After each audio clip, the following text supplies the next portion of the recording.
తన ప్రవర్త విషయములో జాగ్రత్తగా ఉండాలి. ప్రవర్తన విషయం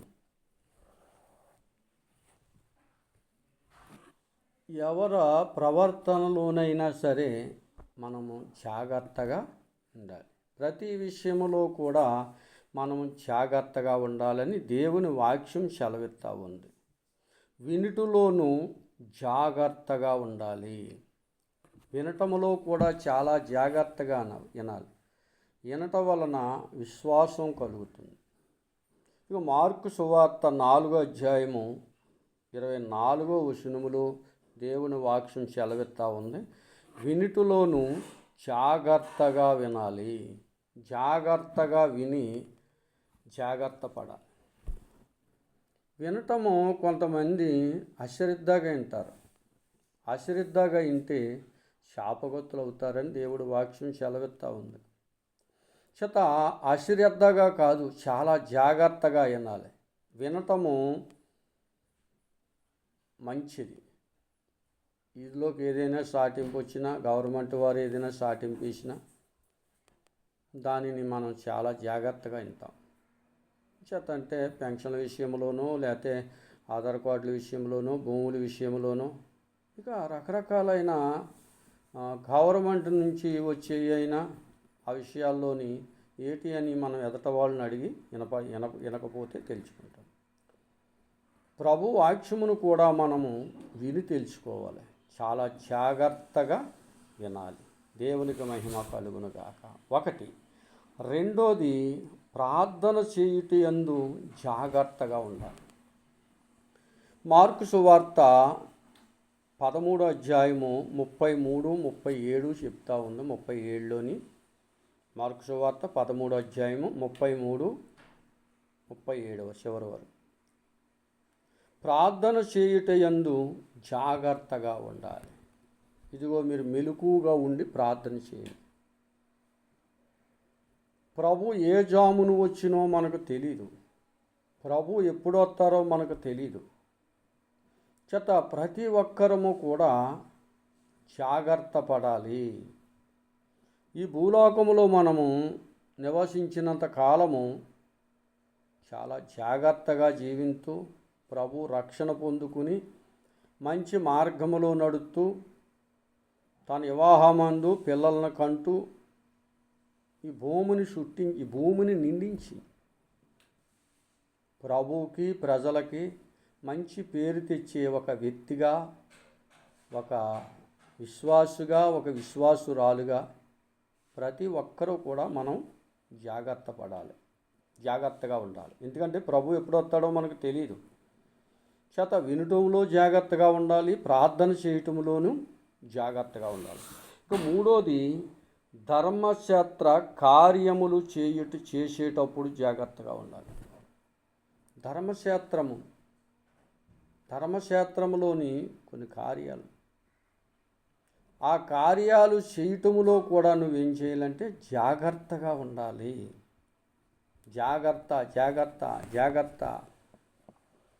మనము మన పిల్లల్ని కానీ, చుట్టాలను కానీ మన ఇంటికి వచ్చినప్పుడు వారిని సాగనంపేటప్పుడు వారి యొక్క జాగ్రత్తల గురించి చెప్తూ ఉంటాం.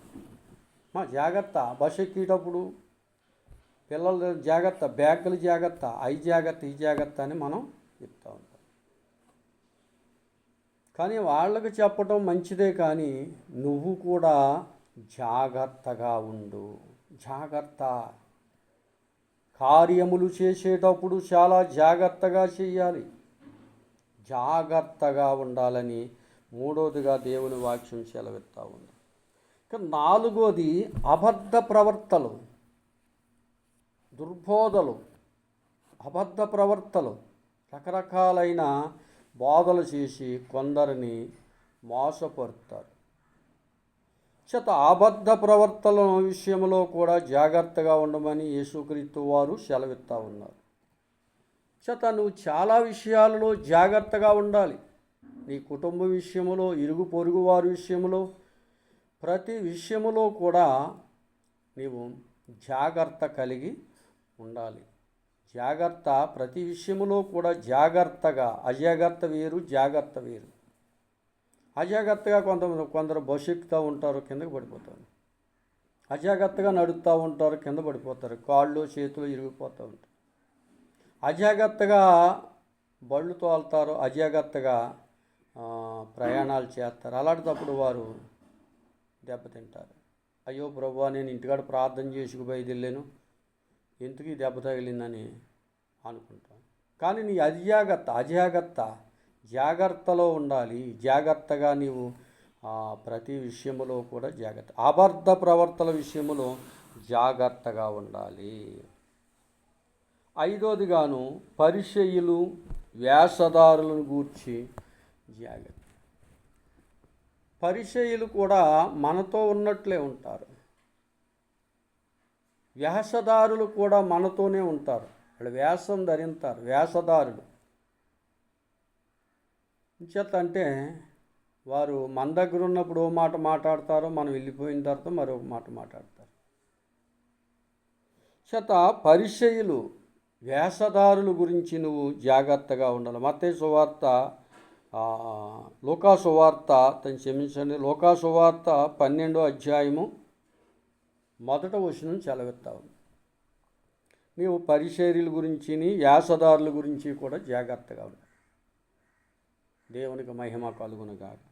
ఇక 6వదిగాను తిండి, మత్తు, ఐక్యత, విసారముల గురించి జాగ్రత్తగా. కొంతమంది ఇప్పుడు తిండే. ఏమి తిందుమా, ఏమి తాగుదుమా, ఏమి ధరించుకుందుమా, ఏమి కట్టుకుందుమా, ఏమి సుఖిందుమా అని ధనవంతుడు లాంటి వారు. ధనవంతుడు భూమి మీద ఉండగా తన పంట అంత విషయములో కూడా, తన పండిన పంట విషయములో తన ప్రాణంతో చెప్పుకున్నాడు, నా ప్రాణమా తినుము, తాగుము, సుఖించుము అని. ప్రేమైన వారులారా, చెప్పుకోవటం తప్పులేదు, కానీ ప్రభువుని వెనక్కి పెట్టకూడదు.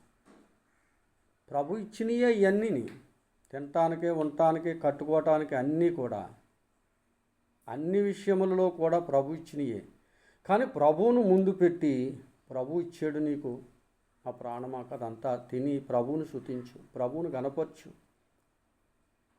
అని మన ప్రాణము గురించి చెప్పుకోవటం మానేశాడు ఆ ధనవంతుడు.